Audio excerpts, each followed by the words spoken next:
Eh bien, bonjour tout le monde. On se retrouve aujourd'hui donc pour une deuxième partie où nous allons traiter du cas du monopole en microéconomie.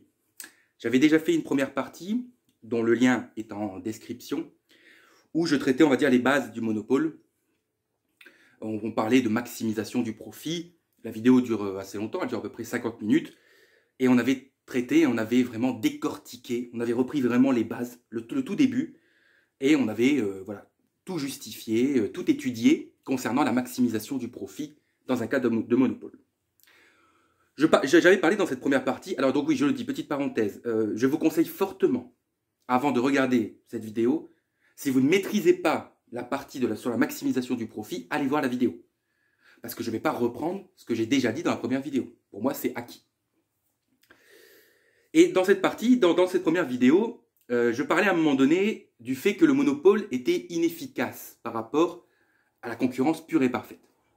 Eh bien, cette vidéo va viser justement, encore une fois en détaillant tout, en expliquant tout dans les moindres détails, pourquoi on considère en microéconomie que le monopole est moins efficace économiquement que la concurrence. Et notamment, bien sûr, la concurrence pure et parfaite. Ok. Alors, la première chose, c'est que je vais reprendre le graphique de l'équilibre du monopole.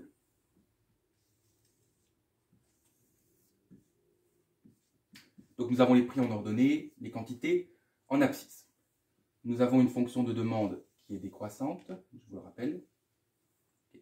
Nous avons une droite de recette marginale qui est en gros la moitié. Et nous avons la fonction d'offre ou la fonction de coût marginal qui est croissante. C'est aussi une droite. Donc l'équilibre du monopole, c'est l'intersection entre RM et CM. Oula, je vais y arriver. Hop. Donc ici, on note QM, la quantité d'équilibre du monopole. Et attention, pour le prix, on doit remonter jusqu'à la courbe de demande. Et nous avons le prix du monopole. Oui. Et ici, nous avons la recette marginale. Okay, donc ça, c'était dans la première vidéo, hein, on avait tout expliqué. Alors, on avait fini par dire, mais ça on y reviendra un peu plus longuement, hein, vous allez voir dans la suite de la vidéo, que en monopole, ce qui est particulier, c'est que le prix est toujours supérieur à la recette marginale. Ça, c'était une propriété fondamentale. Alors qu'en concurrence pure et parfaite, le prix est toujours égal à la recette marginale. Alors justement, si on s'intéressait à déterminer l'équilibre en concurrence pure et parfaite, où serait l'équilibre en concurrence pure et parfaite? Eh bien, on l'a dit, en concurrence pure et parfaite, le prix est égal au coût marginal et aussi à la recette marginale. En fait, le prix en concurrence pure et parfaite, c'est un synonyme de recette marginale. Donc, recette marginale égale coût marginal. Le prix est représenté par quoi? Le prix est toujours représenté par la demande. Ce prix-là, c'est ce qu'on appelle le prix de la demande. Donc, en concurrence pure et parfaite, en fait, l'équilibre se trouve à l'intersection entre la courbe de demande et la courbe de coût marginal. Et donc, on aura les quantités, on va les appeler QC, et également le prix de la concurrence, PC. L'équilibre concurrentiel est représenté ici en rouge, par QC, PC. Et donc, nous voyons nettement, hein, je pense, que le prix du monopole est supérieur au prix concurrentiel. Ça, c'est la première implication, la première conséquence. Et la deuxième, c'est qu'en monopole, on produit moins qu'en concurrence pure et parfaite. Ok. C'est sur ces deux bases que nous considérons que le monopole est moins efficace. Pourquoi? Parce que le monopole vend moins, mais c'est plus cher. Okay. Sauf que on ne peut pas raisonner directement comme ça ne marche pas comme ça. On ne peut pas dire, du coup, il y a moins de produits sur le marché et en plus, on les paye plus cher, donc c'est inefficace. Non, parce que les producteurs, eux, sont bien contents de cette situation. Enfin, le monopole est bien content de cette situation. Il vend plus cher et il produit moins. Donc, le problème, c'est que cette situation ici provoque la satisfaction du monopole. Bon, j'écris mono, hein, on abrège. Hein.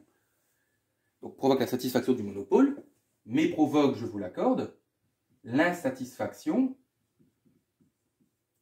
des consommateurs. Et donc, dire que c'est inefficace, ben, se baser comme ça juste sur une question de logique, c'est faux.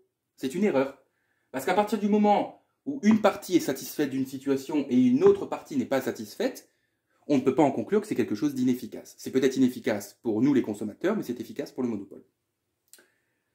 Alors on doit forcément se baser sur d'autres critères pour justifier que le monopole est inefficace. Et on va voir deux méthodes. Donc je vais les citer, hein, et puis ensuite bon, j'effacerai et puis on commencera la première méthode. La première méthode, c'est que nous allons montrer que le monopole est inefficace par la méthode des surplus. Ne vous inquiétez pas, je vais vous expliquer ce qu'est un surplus. Et la deuxième méthode, nous passerons par l'optimum de Pareto.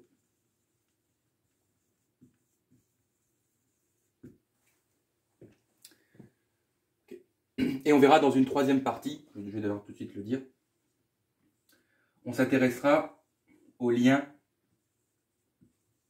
entre la recette marginale et l'élasticité de la demande. Pour le moment, vous ne comprenez peut-être pas, mais vous allez voir. Là, on va dire c'est le plan de la vidéo. On va dire ça comme ça.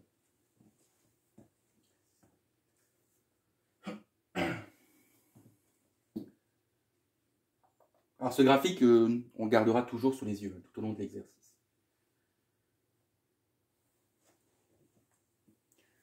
J'effacerai peut-être ce qu'il y a à gauche ou ce qu'il y a à droite s'il le faut, mais bon, on verra, je pense pas. Bien, alors n'hésitez pas à mettre sur pause hein, pour copier tranquillement. Donc nous commençons par la méthode des surplus et nous allons commencer par définir ce qu'est un surplus d'un point de vue bien sûr économique et mathématique. Alors, on va prendre un équilibre au hasard. Je vais représenter un équilibre au hasard. Donc rapide, hop. La demande, on va dire l'offre, ici. L'offre et le coût marginal, dites-vous que c'est la même chose. Hein. La fonction d'offre, c'est la fonction de coût marginal. Donc on a un équilibre, vous êtes d'accord? Donc on a une quantité Q étoile et P étoile. Alors, les surplus déjà, il y en a deux. On doit distinguer le surplus des consommateurs et le surplus des producteurs. Bon, c'est logique, puisque bon, même si on fait tous ce système, hein, on fait tous un sur les marchés, on peut quand même ici considérer qu'il y a bien deux grandes catégories d'acteurs ou d'agents économiques, les consommateurs et les producteurs. Je n'irai pas jusqu'à dire qu'ils s'opposent, mais vous comprenez que un avantage pour un consommateur, ça peut représenter un inconvénient pour un producteur. Donc c'est pour ça qu'on distingue bien les deux. Alors avant de parler mathématiquement, etc., hein, on va voir. On va s'intéresser.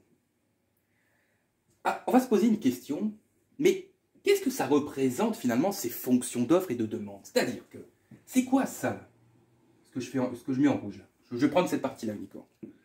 Ça représente quoi concrètement? Bah, c'est la demande. Oui, mais c'est quoi? Bah, pour une certaine quantité, les consommateurs acceptent un certain prix. Ouais. Mais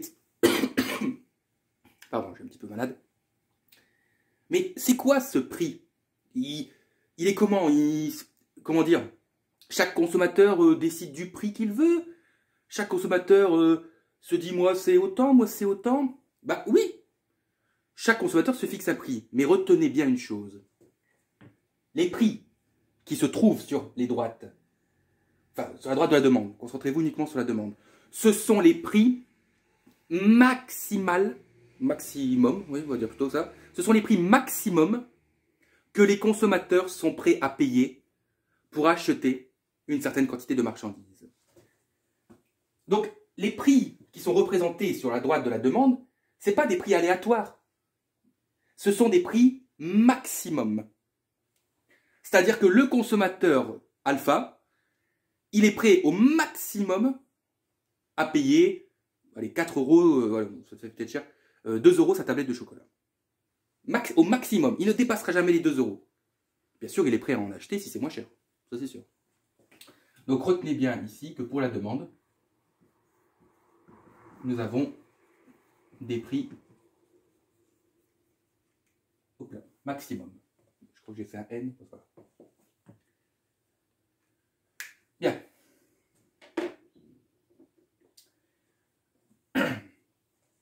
Sauf qu'à l'équilibre, quel est le prix du marché? C'est P étoile. Donc regardez, je reprends un exemple. Prenez un consommateur, on ne va pas aller trop vite. Donc on va l'appeler le consommateur A.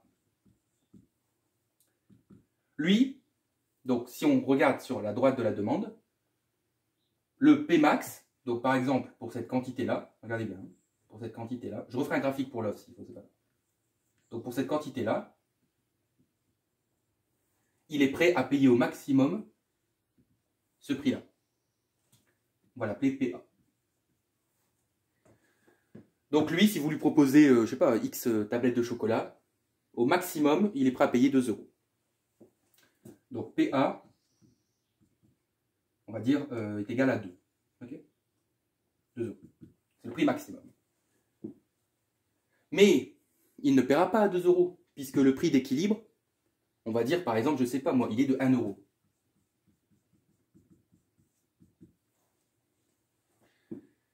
Face à ça, face à cette situation, le consommateur qui est prêt à donner 2 euros pour sa tablette ne la paye en réalité que le prix d'équilibre, c'est-à-dire 1 euro. Eh bien, nous sommes d'accord que ce consommateur a réalisé un surplus, je vais l'écrire en dessous, il a réalisé un surplus de 1 euro. Le surplus, on pourrait le remplacer par le terme satisfaction ou gain. C'est un gain économique. Je suis prêt à payer 2 euros, je paye qu'1 euro. Ben, en gros, j'ai gagné 1 euro. Eh bien, c'est ça, ce qu'on appelle le surplus des consommateurs. C'est la différence entre les prix maximum que les consommateurs sont prêts à payer et le prix du marché. Autrement dit, le surplus du consommateur est représenté par toute la zone noire assurée. Toute cette zone noire correspond bien à des gains économiques réalisés par les consommateurs.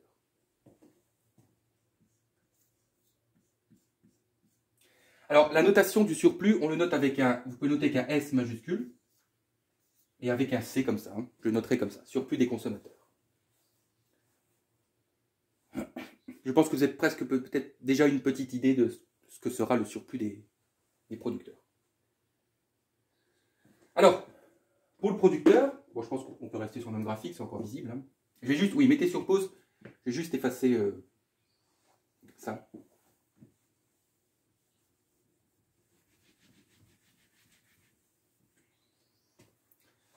Pour le producteur, que représente... Alors oui, je le dis, on n'ira pas au-dessus, ici, hein, on ne prendra pas la partie de la demande qui est au-dessus du prix, puisque on n'ira jamais en dessous du prix d'équilibre. Donc et puis on ne vendra jamais plus de Q étoile.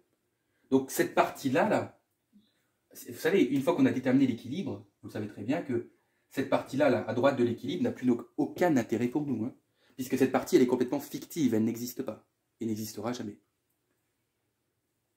Sauf réglementation, intervention de l'État. Mais là, on suppose qu'on est en concurrence pure et parfaite. Donc, ce qu'on peut aussi se poser, c'est que représente la courbe de l'offre? Là, ce trait vert. Je ne sais pas si vous voyez bien en vert, mais il est vert. Eh bien, ça, ce n'est pas le prix maximum que les producteurs sont prêts à payer. Non, c'est le prix minimum que les producteurs sont prêts à accepter pour vendre leurs produits. C'est-à-dire que si je reprends la quantité de Q, là, on va l'appeler PB. Pour cette quantité, un certain producteur n'ira jamais en dessous de ce prix. C'est-à-dire que lui, sa tablette de chocolat, il est prêt au minimum à la vendre 50 centimes. Oui, mais il a de la chance. Pourquoi? Bah parce qu'il va la vendre à 1 euro. Il va la vendre à P étoile. Ça veut donc dire que la différence entre le prix et le prix minimum représente bien un gain économique pour le producteur. Okay? Ouais, moi ça ne me dérange pas de vendre ma tablette à 50 centimes. Non, non, non, le marché vous impose de la vendre à 1 euro. Ah, bah sur chaque tablette, je gagnais 50 centimes. Donc, le surplus du producteur, c'est la zone qui est en vert. Je ne refais pas la démonstration avec l'exemple, je pense qu'on a compris. Et donc, le surplus du producteur, on le notera SP.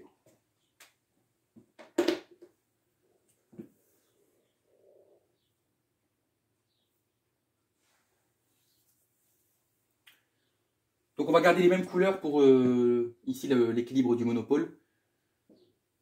En rouge, je mettrai... bah non, peut-être pas. Non, en noir, je mettrai le consommateur et en vert, le surplus du producteur.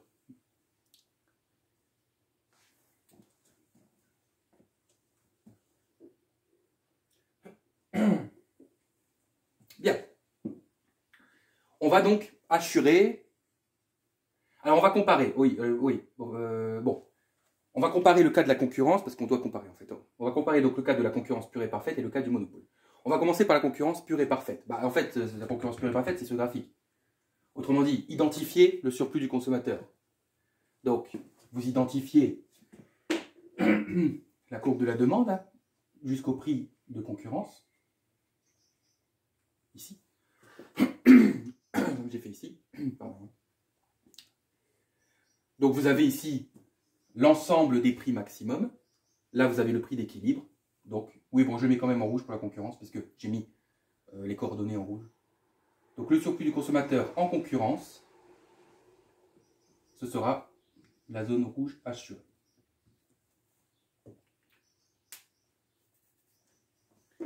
Et le surplus des producteurs, ce sera la différence entre l'offre et le prix d'équilibre,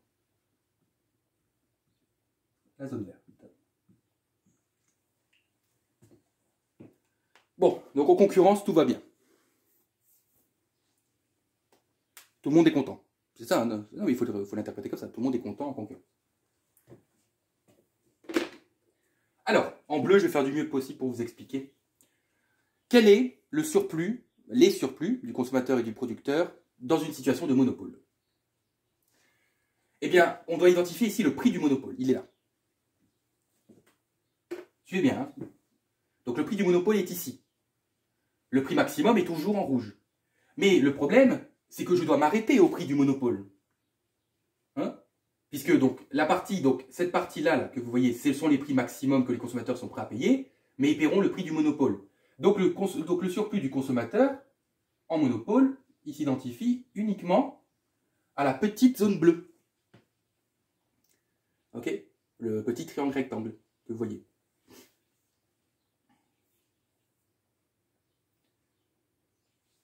Ouais. Et celui des producteurs, bah c'est pareil, c'est toujours la différence entre le prix, la courbe d'offre et les quantités. Hein. Attention, ne dépassez pas les quantités du monopole. C'est-à-dire, c'est la différence, regardez bien, entre donc en bleu là, le prix du monopole et le minimum, ici, la fonction d'offre, jusque les quantités, ici, hein, on s'arrête à QM, et on redescend jusque la fonction d'offre. C'est tout ce trapèze, le surplus du producteur en monopole.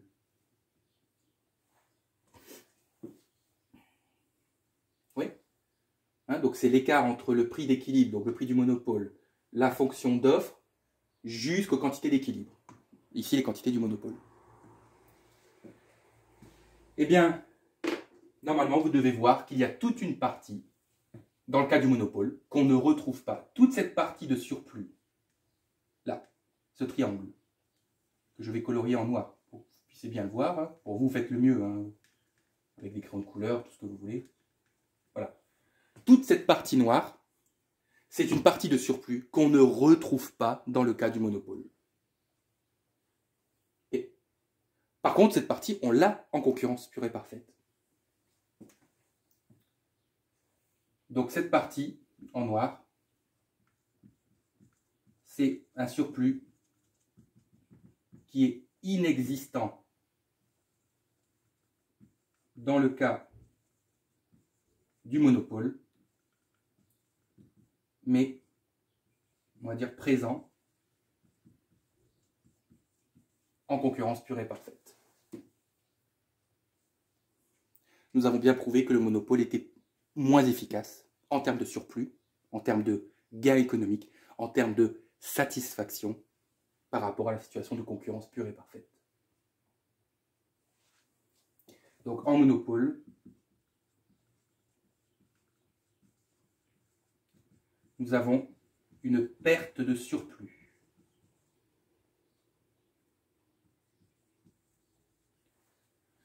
En monopole, nous avons une perte de surplus. On peut le dire aussi autrement. On peut dire que, à chaque fois j'oublie le R, on peut dire que le surplus social diminue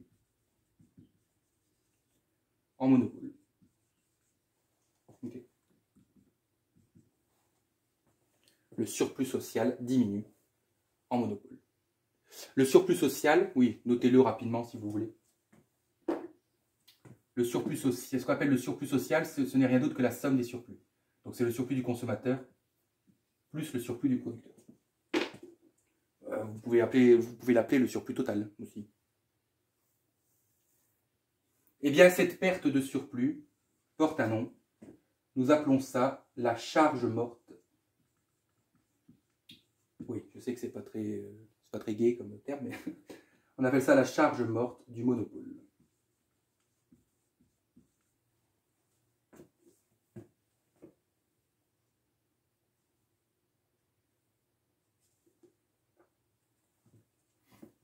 Charge morte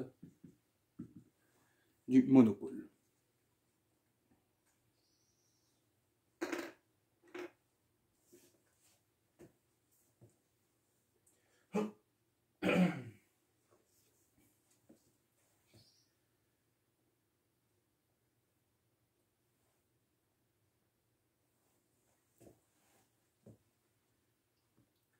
Donc ça, ce qui est en noir, ça s'appelle la charge morte.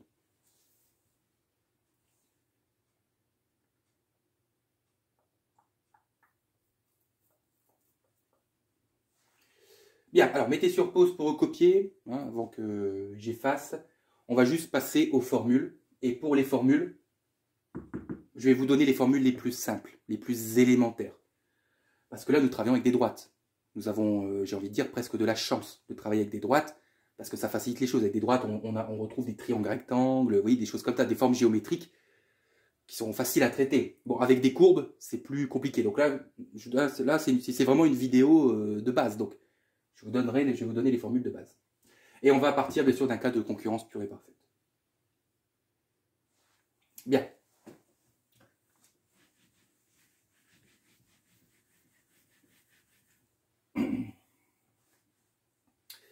Je regarde si je dois remettre des informations. Non, c'est bon. Oui. Considérez maintenant que... Alors, je vais enlever PA et PB. Moi, ce qui va m'intéresser, ce sont les deux points extrêmes. C'est ce point-là et ce point-là. Vous voyez, les deux points extrêmes, c'est-à-dire lorsque Q est égal à 0. On va l'appeler... je sais pas moi, PO. Hein, on va l'appeler PO. Et celui-ci, on va l'appeler... je ne vais pas mettre PD. Voilà, on va l'appeler PI. Ok. Voilà, les deux points extrêmes. PI, PO. Alors, regardez. Hop, on va enlever ça. Si je traçais... Regardez ce que je fais. Hop. Hop. Regardez. C'est-à-dire que si je traçais ici un segment jusque Q étoile et que je redescendais à Q étoile, l'ensemble forme un rectangle. Sauf que nous, ici, nous avons la droite de demande, c'est la diagonale du rectangle. Autrement dit, on a un rectangle qui est scindé en deux. Que devons-nous calculer lorsque nous calculons justement des surplus? Nous calculons des aires. Vous avez vu, hein, j'assure des zones, hein, donc ça correspond à des aires. On pourrait assurer ou même colorier à l'intérieur, c'est la même chose. Donc le surplus, en fait, le surplus ici, notamment du consommateur, son R, c'est la moitié de celle du rectangle total. Okay. Donc c'est la moitié, c'est-à-dire c'est 1/2. Je mets R pour rectangle. C'est la moitié du rectangle. Enfin, on va mettre plutôt comme ça. C'est la moitié de l'aire du rectangle. Mais comment on calcule l'aire d'un rectangle? Bah, longueur fois largeur. Alors, on va commencer par sa largeur. Quelle est sa largeur au rectangle? Bah, c'est la différence entre le prix maximum là, et P étoile. Ouais. Donc, PI moins P étoile. Donc ça, c'est la largeur. Je multiplie par la longueur. Bah, la longueur, vous m'accordez que c'est bien ça. C'est-à-dire que c'est la différence entre 0 et Q étoile. Donc la longueur est représentée par Q étoile. Si Q étoile vaut, je sais pas moi, 12, bah la longueur vaut 12. Et on a dit, donc ça c'est l'aire du rectangle, ouais, largeur fois longueur, et cette aire,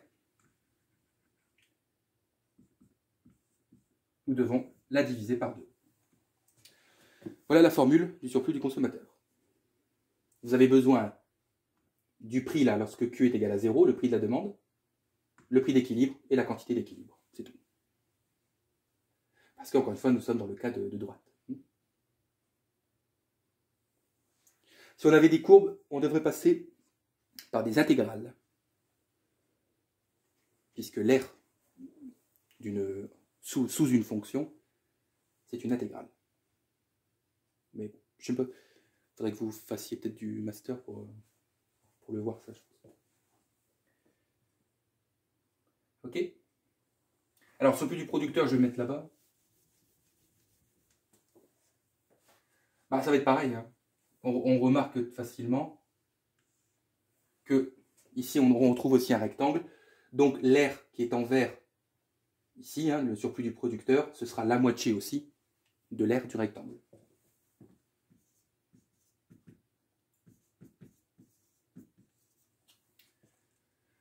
Alors, la largeur ici, c'est quoi? C'est P étoile moins P0. Donc, P étoile moins P0. Bah, la longueur, c'est la même. Hein. La longueur, c'est toujours la longueur qui va jusqu'à Q étoile. Et nous divisons ça par 2. Voilà, pour les formules.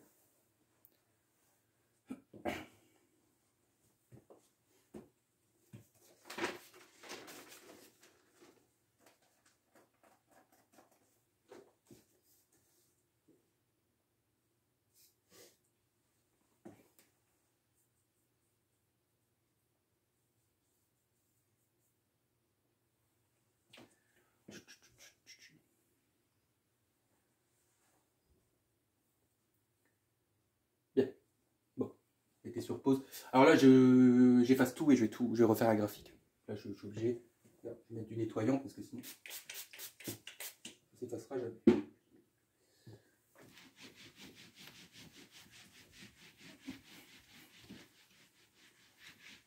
Voilà.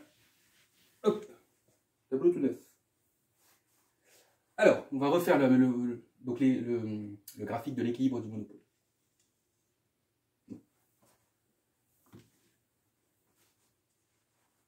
On va essayer de faire quelque chose de plus droit quand même.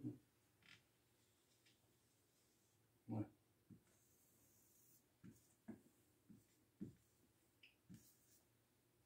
La demande.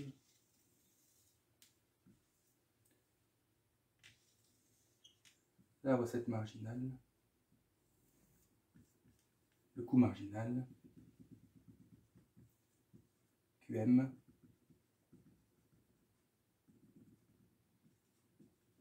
Et PM. Et je vais remettre aussi l'équilibre concurrentiel. QC. Et PC. Ouais. Alors, j'en ai fini avec la méthode des surplus. On va passer donc à la deuxième méthode. On avait dit l'optimum de Pareto. Alors vous allez voir que c'est beaucoup plus littéraire que mathématique. D'ailleurs, ce n'est que du littéraire. C'est-à-dire c'est une explication logique. Ici, on va plutôt passer par la logique. Tout à l'heure, je vous ai dit qu'il n'y a pas de logique à dire parce que les producteurs sont satisfaits, les consommateurs sont insatisfaits, donc on ne peut pas dire que, on peut pas dire que ce soit inefficace. Bah justement, grâce à l'optimum de Pareto, on va pouvoir le dire. Alors déjà, il faut définir ce qu'est l'optimum de Pareto. Bon, normalement, vous êtes censé savoir, hein, parce que ça, c'est de la première année hein, d'études supérieures en sciences économiques et gestion, l'optimum de Pareto. Alors, l'optimum, on atteint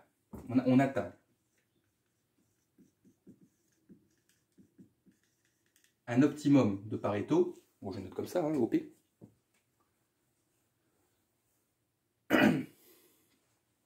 On atteint un optimum de Pareto lorsqu'on ne peut augmenter la satisfaction de quelqu'un, on va l'appeler comme ça, hein, ça peut être un consommateur ou un producteur. Hein. Quelqu'un, c'est voilà, peu importe. Donc lorsqu'on ne peut augmenter la satisfaction de quelqu'un sans diminuer, sans réduire celle d'un autre. Ça fait débat, hein, tout le monde n'est pas d'accord avec l'optimum de Pareto. Donc je relis, hein, on atteint un optimum de Pareto lorsqu'on ne peut augmenter la satisfaction de quelqu'un sans diminuer celle d'un autre. Autrement dit, par exemple, l'équilibre est un optimum de Pareto. Parce que si vous changez de situation, eh bien, vous allez augmenter peut-être la satisfaction des producteurs, mais vous allez diminuer celle des consommateurs. Okay. Donc l'optimum de Pareto, c'est la situation parfaite où tout le monde en fait est content et on ne doit plus bouger. Parce que si on bouge, on augmente la satisfaction de quelqu'un, mais on réduit celle d'un autre. Donc on n'est plus à l'optimum. Alors il faut savoir qu'en économie, hein, rapidement, l'optimum de Pareto, c'est un critère d'efficacité économique. C'est un critère d'efficacité économique. C'est pour ça que lorsqu'on traite de l'efficacité du monopole, bah, on peut utiliser l'optimum de Pareto.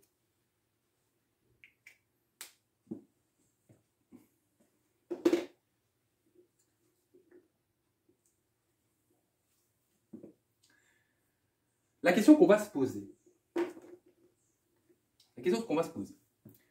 c'est ces quantités-là, l'écart qu'il y a entre la quantité de monopole et la quantité de concurrence. En fait, c'est cet écart. Alors, on pourrait poser une question, donc c'est cet écart qui est intéressant à étudier. On pourrait se poser une question. Est-ce que le fait de passer de QM, pardon, est-ce que le fait de passer de QM à QC fait qu'on contredit l'optimum de Pareto? C'est-à-dire qu'on n'est plus à l'optimum. On va dire comme ça. Est-ce que le fait donc de passer de QM à QC, donc prenez une situation, donc vous avez un monopole, il produit QM à PM. Est-ce que par exemple, hein, question, si l'État l'obligeait à produire QC à PC, est-ce qu'on ne serait plus dans un cas d'optimum de Pareto? Ben, vérifions-le. Le fait de passer de QM à QC, bah, déjà, les consommateurs, eux, excusez-moi du terme, mais ils s'en moquent complètement. Pourquoi? Bah, parce que si on passe de QM à QC, ils disposeront de plus de quantité et ils paieront moins cher. Donc, première étape, premier fait, les consommateurs seraient toujours satisfaits du passage de l'équilibre monopolistique à celui à l'équilibre concurrentiel. Donc, on peut le noter. Hein.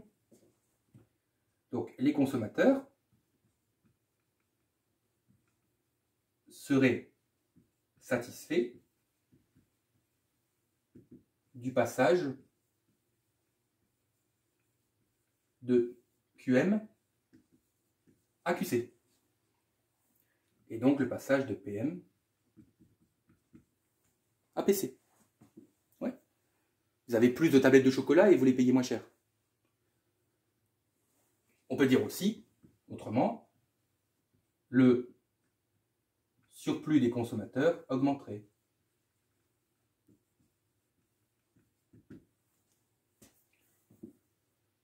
Ok. Mais attention, l'optimum de Pareto nous dit que si on augmente la satisfaction de quelqu'un et qu'on réduit celle d'un autre, nous ne sommes plus à l'optimum. Donc la satisfaction des consommateurs, c'est ok, la satisfaction, elle augmente. Mais la question que nous devons nous poser, c'est est-ce que celle des producteurs va diminuer? Parce que si elle diminue, alors on n'est plus à l'optimum. Et donc l'équilibre monopolistique est tout aussi efficace que l'équilibre concurrentiel. Est-ce que vous comprenez? Hein, c'est important. Donc, question. La satisfaction des producteurs va-t-elle diminuer en passant, on va l'écrire comme ça, on va changer d'expression, donc en passant de l'équilibre monopolistique à l'équilibre concurrentiel. Suivez bien mes abréviations. Équilibre monopolistique à l'équilibre concurrentiel.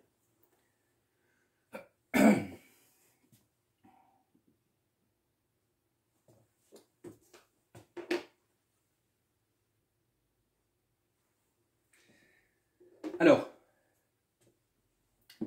passer de l'équilibre monopolistique à l'équilibre concurrentiel, c'est aussi donc passer de QM à QC et de passer de PM à PC. On va raisonner en termes de prix.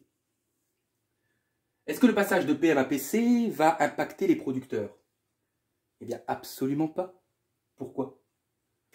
Parce que, en passant de PM à PC, regardez, le coût marginal est ici.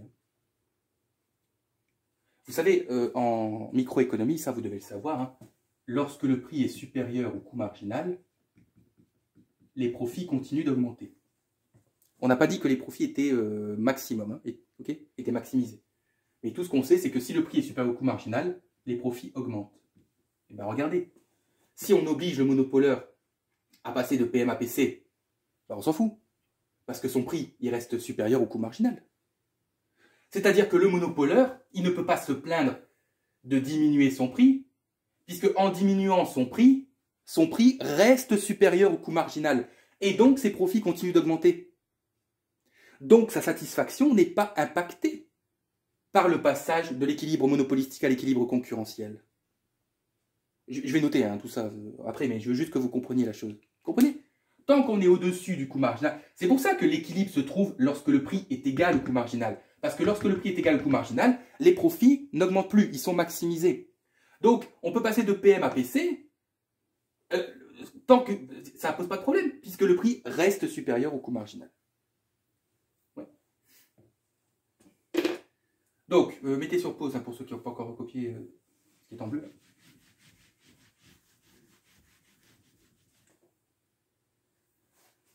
Donc, on va dire que pour les producteurs, le passage de PM à PC ne diminue pas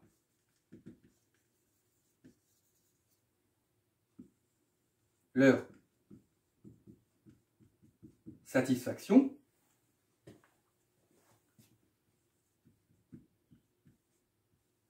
puisque PM est supérieur au coût marginal.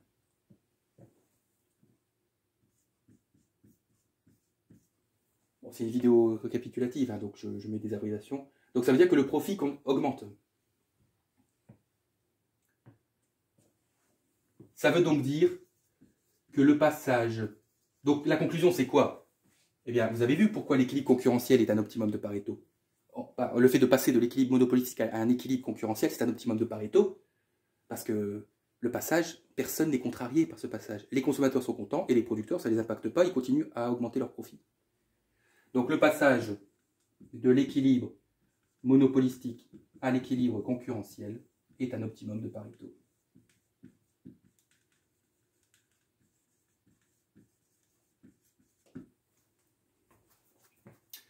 C'est pour ça que le monopole est considéré comme étant inefficace. Okay? Parce qu'en fait, alors, ouais, je vais le dire à l'oral parce que ça ne s'écrit pas vraiment. Pourquoi le monopole est inefficace?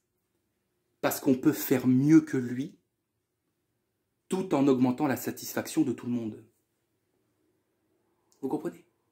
On peut vendre plus, on peut vendre moins cher, et on est encore à un optimum de Pareto. Voilà pourquoi c'est inefficace. Parce que vendre moins et vendre plus cher, bah, c'est pas cool. Hein, tout simplement. Voilà. Retenez vraiment en termes familiers, dites-vous que c'est juste qu'on peut faire mieux que le monopole.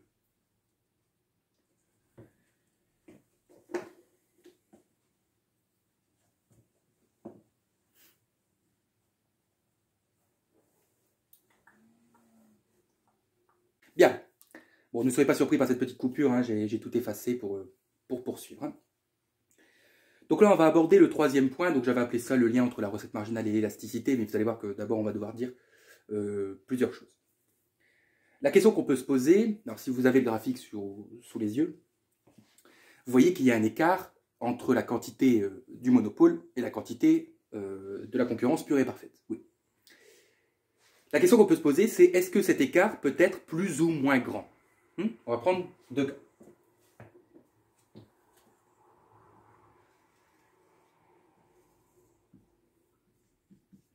Vous allez voir où ça va nous mener, hein, tout ça. Oh, c'est pas vrai. Le premier, il était parfait, celui-là. Je suis pas le meilleur dessinateur, hein, je vous l'accorde. Bien. Alors, le premier, on va supposer une demande qui est plutôt verticale. Alors, pas verticale, hein, mais plutôt verticale. C'est-à-dire, je sais pas moi, quelque chose comme ça. Voilà. Ok. Ça, on pourrait dire que c'est la demande. Et dans le deuxième cas, on va prendre une demande qui est plus horizontale.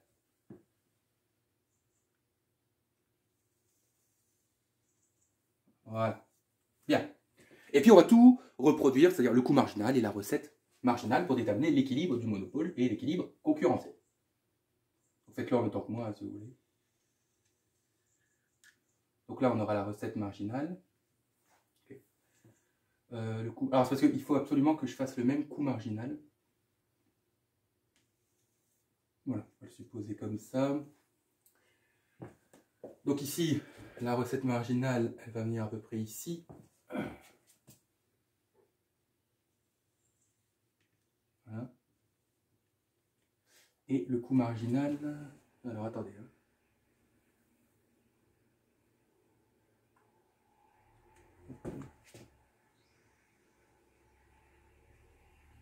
Quoi attendez, je peux faire... ouais, non, on va le mettre ici. Voilà. Bien. Alors, l'équilibre, donc en bleu, je vais mettre l'équilibre du monopole, donc RM égale CM. Donc ici, nous avons QM. Ah. Et M. Même les poitiers, je ne les fais pas droit. Ok, et l'équilibre concurrentiel, donc il est ici.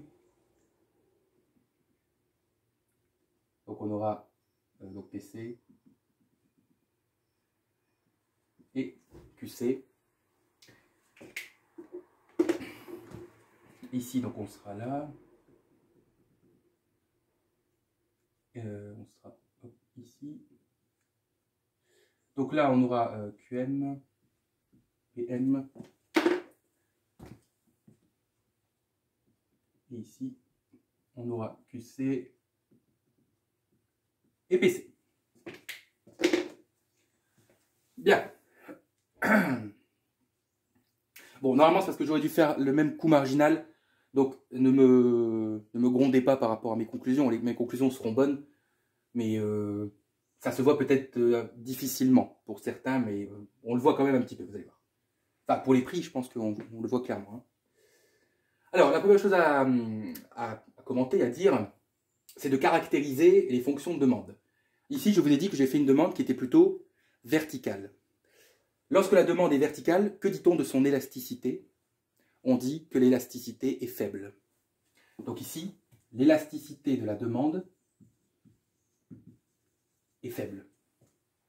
Et lorsque la demande est de plus en plus horizontale, on a une élasticité de plus en plus forte. Donc c'est une élasticité élevée. quelle conclusion ici alors, déjà, quelle remarque visuelle peut-on faire? Je pense que l'écart entre les prix est significatif. Regardez, ici, on a un écart de tout ça. Et là, nous avons un écart de tout ça. Alors, je dis, normalement, alors, les quantités, vous voyez, regardez. Les quantités, il y a un plus grand écart ici que là. Mais je vous l'ai dit, comme mon coût marginal n'est pas forcément le même, c'est pas... Normalement, si vous avez du papier carreau et que vous avez vraiment représenté parfaitement au carreau près vos graphiques, vous remarquerez que l'écart ici est plus grand que là. Mais c'est normal puisque le prix est aussi... Bon, vous avez compris, je pense. Vous voyez, donc là, c'est de tout ça. Et là, c'est seulement de ça. Ouais, on est d'accord. Donc la question que je vous posais tout à l'heure, c'était de savoir est-ce que cet écart entre l'équilibre, on va l'appeler comme ça, est-ce que l'écart entre l'équilibre monopolistique et l'équilibre concurrentiel peut varier? Oui. Pourquoi? Prenons d'abord celui-ci. Qu'est-ce qui vous saute aux yeux? Le prix du monopole est très proche du prix de la concurrence pure et parfaite. Et les quantités du monopole sont très proches des quantités de la concurrence pure et parfaite. Ok? Pourquoi? Parce que l'élasticité de la demande est élevée. Autrement dit, lorsque l'élasticité de la demande est élevée, le prix du monopole va se rapprocher du prix de la concurrence et les quantités du monopole se rapprocheront des quantités de la concurrence. Autrement dit, la situation du monopole, donc la situation du monopole sera quasi équivalente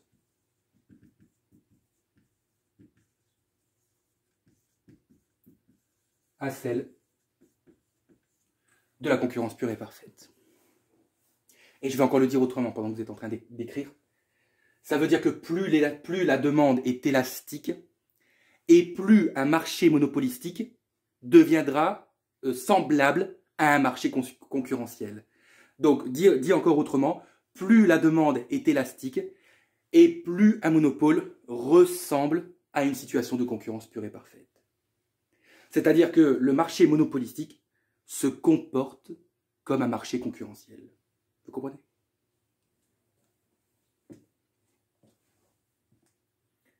Je mets quasi équivalente parce que il faudrait que la demande soit parfaitement élastique pour qu'on retrouve... pour qu'on soit exactement dans une situation de CPP. Mais d'ailleurs, ce n'est pas logique. Je viens de dire que si en monopole,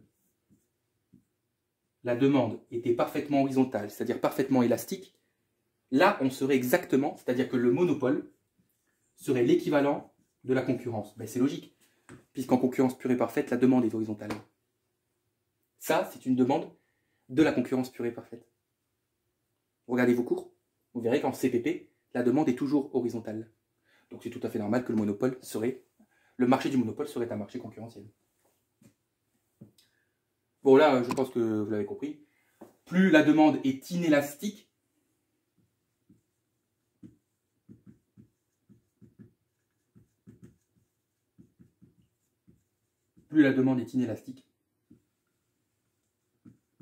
plus l'écart entre l'équilibre monopolistique et l'équilibre concurrentiel sera grand, sera élevé.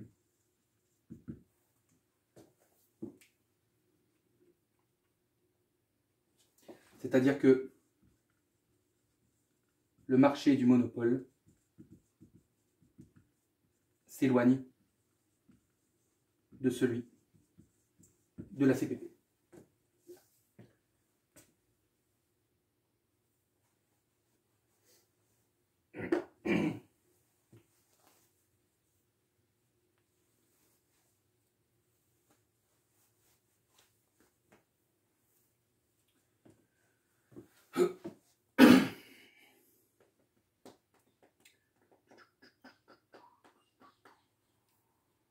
J'attends parce que vous recopiez comme ça, après j'efface et on poursuit notre développement.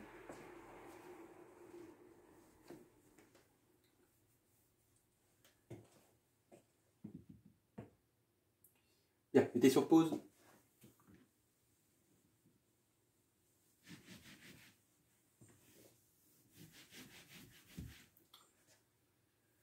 Alors, comment peut-on le dire autrement? Depuis tout à l'heure, je vous parle d'écart entre la quantité monopolistique et la quantité concurrentielle. Eh bien, l'écart, donc là c'est une analyse générale, donc l'écart entre QM et QC dépend de quoi? Eh bien regardez, il dépend de l'écart entre le prix du monopole et le prix concurrentiel. Plus l'écart est grand, et plus l'écart des quantités sera grand aussi. Ouais. Donc l'écart entre la quantité monopolistique et la quantité concurrentielle dépend de l'écart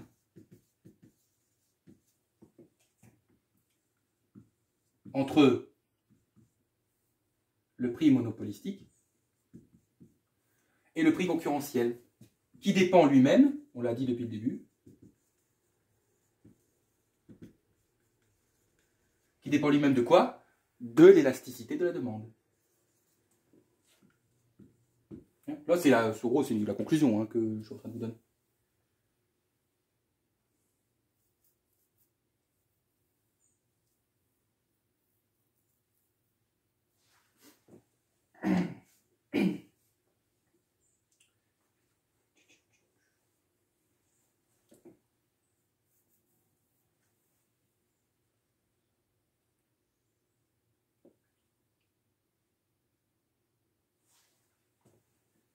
On pourrait aussi le dire inversement. Hein. On pourrait dire l'écart entre les prix dépend de l'écart entre les quantités qui dépend lui-même de l'élasticité. Ça ne change rien. À l'analyse, c'est la même chose.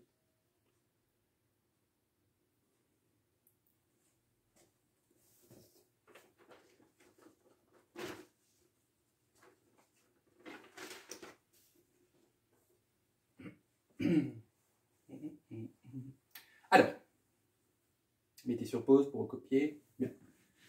Là, on va parler mathématiques. Alors, restez parce qu'il y a une conclusion à la fin qui est importante. Nous savons... oui, alors, attendez. Je vais garder ça, mais je vais les renoter plus petits pour garder un bel espace en dessous. Je vais le noter en haut. Donc ici, on a une élasticité faible. Et là, élevée. Vous savez qu'une situation de concurrence pure et parfaite se caractérise par le fait que le prix est égal à la recette marginale. Bon, ça vous devez le savoir. Et vous savez que le cas du monopole, ça je l'ai dit dans la première vidéo, enfin, on l'a prouvé, ouais, on l'a justifié dans le cas du monopole, enfin dans la première vidéo, on va y arriver, le prix est toujours supérieur à la recette marginale. D'ailleurs, on le voit.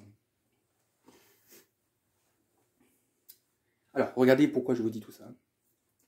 Donc, vous êtes d'accord que, en gros, vous êtes d'accord que si l'écart, ici, entre le prix et la recette marginale dans le cas d'un monopole est de plus en plus petit, la situation du monopole se rapproche de la CPP. Oui. Donc, plus l'écart entre P et RM se réduit, plus on s'approche de la CPP. Ça veut dire en gros, plus le prix est proche de la recette marginale, et inversement. Oui. Bien.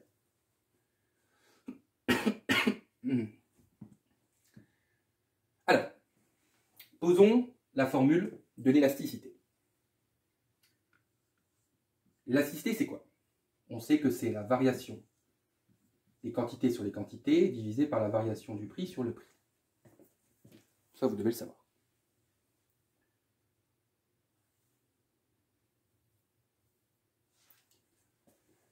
On va supposer,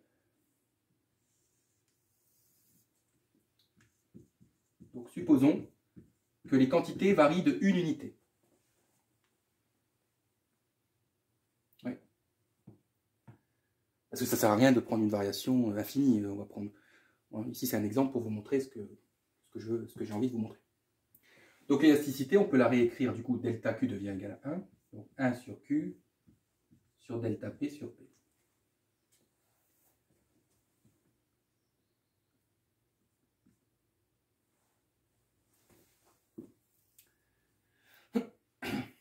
On sait que diviser, ça revient à multiplier par l'inverse. Donc on aura 1 sur Q multiplié par P sur delta P. Ok. Et si je regroupe, ça fait P sur Q multiplié par delta P.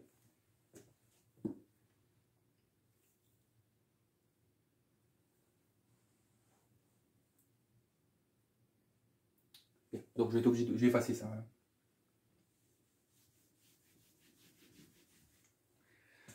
Vous mettez ça de côté. Gardez-le en tête pour après.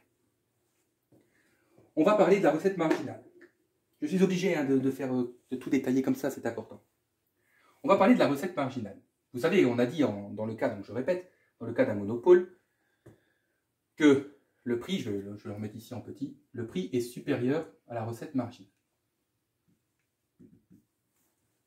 Bien. Alors vous savez, il y a une explication très logique à ça. En fait, l'explication tient à la forme de la demande. On sait qu'en monopole, la demande, elle est décroissante. Elle est comme ça. Imaginons que je produise ça, cette quantité,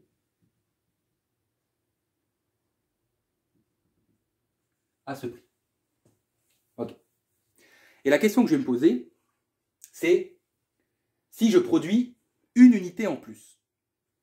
Si je produis une unité en plus. D'ailleurs, c'est pas pour rien qu'ici, dans la formule, on verra après, on a écrit delta Q égale 1. Si je produis une unité en plus, qu'est-ce que ça va me rapporter? Bah, le prix. Bah oui, attendez. Je vends une tablette de chocolat en plus. Ça, elle va me rapporter quoi? Si elle coûte 1 euro. Bah, elle va me rapporter 1 euro. Ok. Donc, si je produis, imaginons que je passe de Q à Q', c'est d'accord que le prix, il diminue. Je passe de P à P'. Oui. Donc, regardez bien. L'augmentation de la quantité, là, de une unité, va me rapporter P'. Une unité, hein. Pensez aux tablettes de chocolat. Donc, ma tablette de chocolat va me rapporter P'. Mais quand on se pose la question, si je vends une unité en plus, combien ça me rapporte? C'est quoi ça comme concept en microéconomie? Bah, c'est ce qu'on appelle la recette marginale. C'est le gain que je reçois en vendant des unités supplémentaires. Donc, ça, c'est la recette marginale. Ouais, ok. Donc, bon, le prix est égal à la recette marginale. Oui. Mais toutes vos anciennes quantités étaient vendues à combien? Étaient vendues à P. Dorénavant, toutes ces anciennes quantités seront vendues à P'. Autrement dit, en vendant une tablette de chocolat en plus, vous récupérez le prix, mais vous perdez la différence de prix sur vos quantités initiales. Est-ce que c'est clair? Je vais répéter si vous voulez. En vendant une unité en plus, votre unité supplémentaire vous rapportera le prix, P'. Mais vous perdrez, sur vos anciennes quantités, vous perdrez la différence entre P et P'. Donc la recette marginale, ce n'est pas seulement P'. C'est P' plus la variation du prix multipliée par les quantités initiales. Avec delta P qui est négatif, bien sûr. Hein. Attention. C'est pour ça que la recette marginale est toujours inférieure au prix. Parce que dans le concept de recette marginale, nous devons tenir compte de ce qu'on appelle des pertes. Des pertes liées au fait que toutes les anciennes quantités devront être aussi vendues moins chères.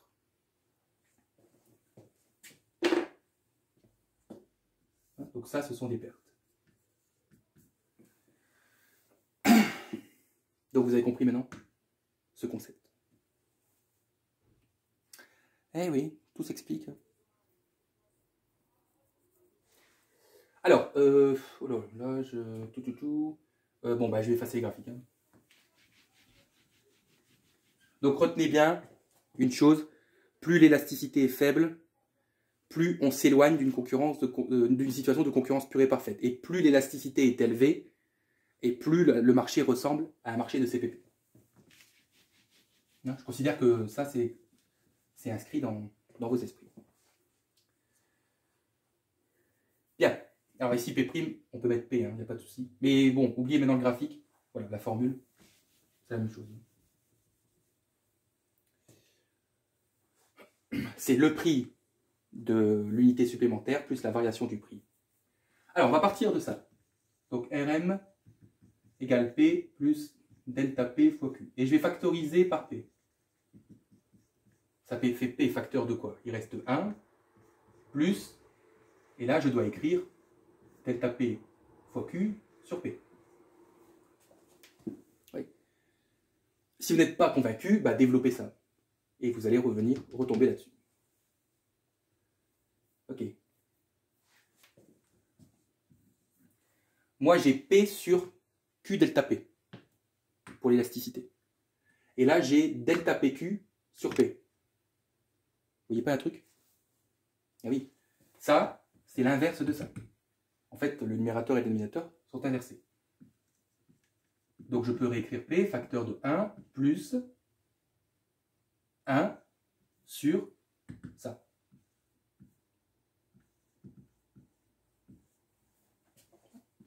Un sur ça, ça fait ça.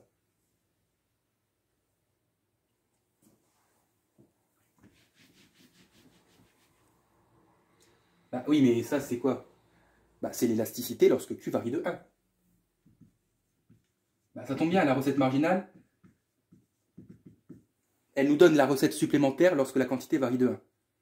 Donc c'est parfait, je peux appliquer la formule là la formule qui est là. Et donc ça, c'est l'élasticité.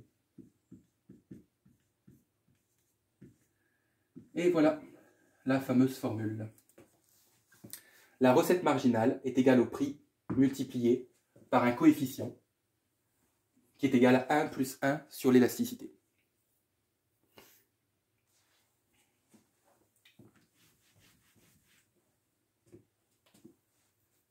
Attention, l'élasticité, c'est quelque chose de négatif. N'oubliez pas. Donc si l'élasticité vaut moins 2, bah, ça fera moins 1,5.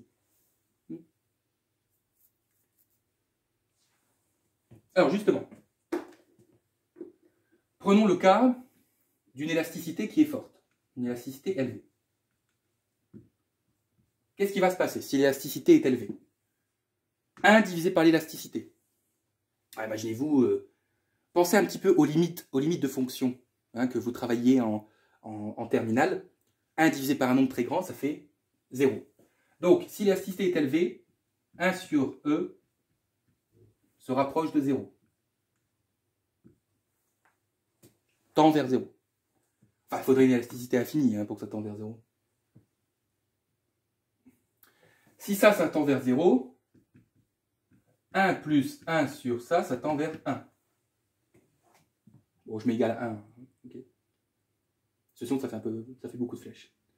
Donc, si ça tend vers 1, ça veut dire que la recette marginale est très proche. On va l'écrire comme ça. Est très proche du prix. Donc, recette marginale proche de P. Et si la recette marginale est proche de P, ça veut dire que nous sommes proches d'une situation de concurrence. Eh bien, vérifiez vos graphiques. On disait justement que plus l'élasticité est grande et plus on se rapproche d'une situation de concurrence. Là, je l'ai prouvé mathématiquement. Ouais, ça va? Vous avez compris la logique? Ça tend vers 1, donc Rn tend vers le prix. Et donc, on tend vers une situation de concurrence pure et parfaite.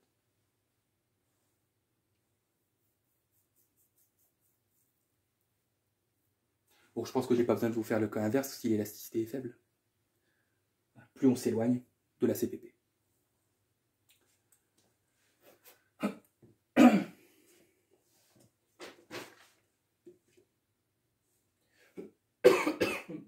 Oh là là. On va y arriver. Hein. Donc, plus l'élasticité est faible, donc on l'a dit, plus on s'éloigne de la CPP. Ça veut donc dire que plus on s'éloigne d'une concurrence, plus on s'éloigne d'une situation concurrentielle, et plus le monopole a du pouvoir. Donc l'élasticité faible implique que le monopôle a un pouvoir de marché.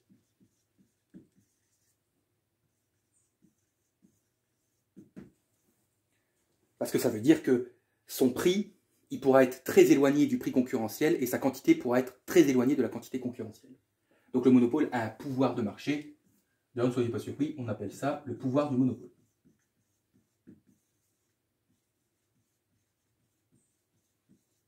Et donc, tout dépend des élasticités, hein, vous avez vu. Hein. C'est un concept important, hein, l'élasticité.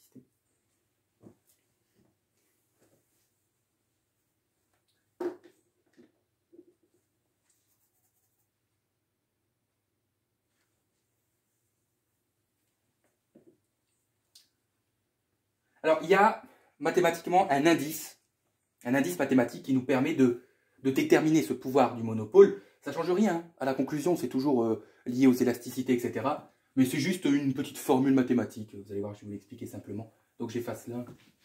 Il n'y a rien de compliqué.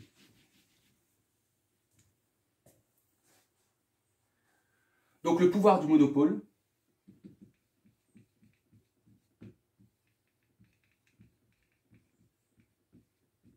donc vous avez vu qu'il se mesure de deux manières. Donc la manière qu'on a vue, c'est-à-dire à travers l'élasticité de la demande, hein, avec la formule qu'il y avait juste là, Rm égale P facteur de 1 plus 1 sur l'élasticité. Donc on peut le mesurer comme ça, le pouvoir du monopôle. Et on peut le mesurer par un indice qu'on appelle l'indice de Lerner. La formule de l'indice, c'est P moins Cm sur P. C'est-à-dire que vous faites le prix. Alors attention, vous prenez le prix du monopôle. Hein. Je n'ai pas dit, mais c'est logique, hein, prenez-le.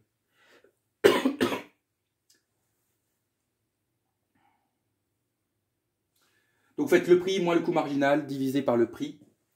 Alors l'indice de Lerner sera toujours compris entre 0 et 1. Vous pouvez vérifier, hein, prenez n'importe quelle valeur.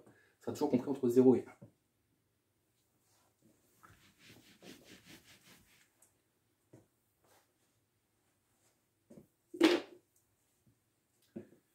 Plus il est proche de 0, et plus le pouvoir du monopôle est faible.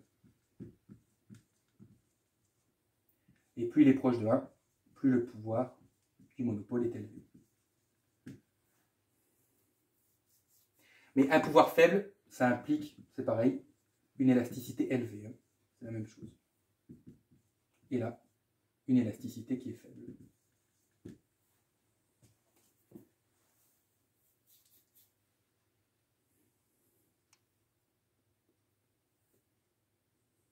Bon, là, j'étais un petit peu vite parce que c'est juste un truc à apprendre par cœur, et puis voilà. Bah, ça s'explique, hein. C'est que le coût marginal, c'est aussi égal à la recette marginale. Donc, vous comprenez que ça veut dire que P moins Cm, c'est P moins Rm. Bah, plus P moins Rm seront proches de 0, on l'a dit, et plus le marché ressemblera à un marché concurrentiel. Voilà, c'est tout. C'est juste mis sous forme d'indice en divisant par le prix, c'est tout.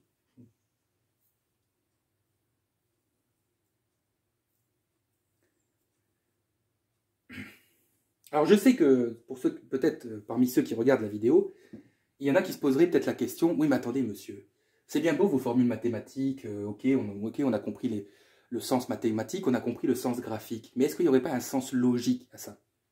Le fait de dire que plus l'élasticité est élevée, plus on se rapproche d'un marché concurrentiel, etc. Eh bien si, je vais vous donner l'explication logique.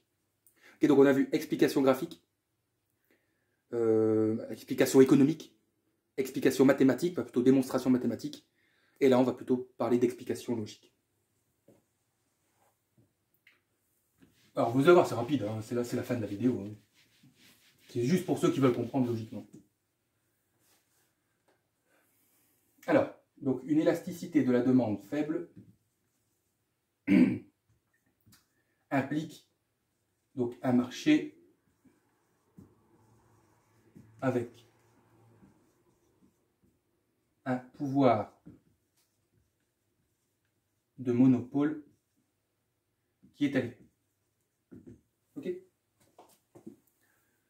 Pourquoi c'est logique? Mais ça veut dire quoi une élasticité qui est faible? Bon, on peut remplacer d'ailleurs ça en disant que la demande est plutôt inélastique. C'est pareil.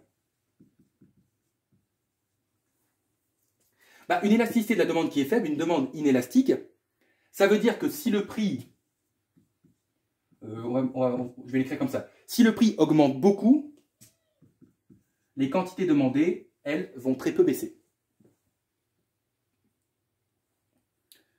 Donc, je ne sais pas, moi, que vous quintuplez le prix des tablettes de chocolat, eh bien, les consommateurs, vous allez peut-être perdre, je ne sais pas, moi, une dizaine de consommateurs, mais la demande va très peu baisser. C'est ça le sens d'une demande inélastique.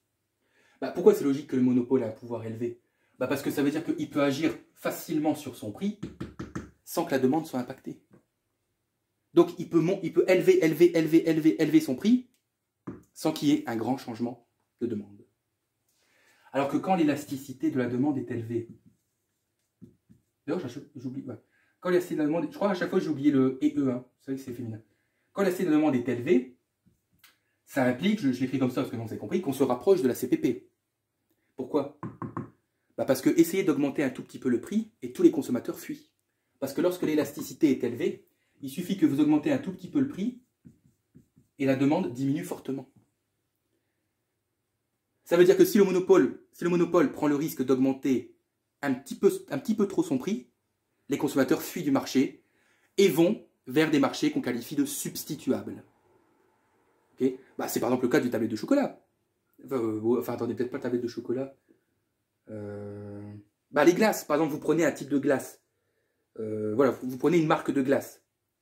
Bah, il est logique que si le prix augmente un petit peu, bah, on va comparer, on va se dire, bah, attends, maintenant, j'achète plus cette marque, et puis on va acheter celle-là. Vous voyez? Donc le monopole n'a aucun intérêt à augmenter son prix parce qu'il perdrait toute sa demande. Donc, il n'a quasiment aucun pouvoir de monopole. C'est pour ça qu'il se retrouve dans une situation qui est quasiment concurrentielle.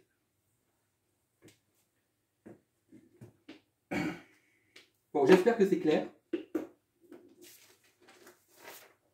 Et puis voilà, c'est tout pour aujourd'hui. N'hésitez pas à mettre un petit like, vous abonner à la chaîne pour la soutenir. Et on se retrouve très vite pour de nouvelles vidéos.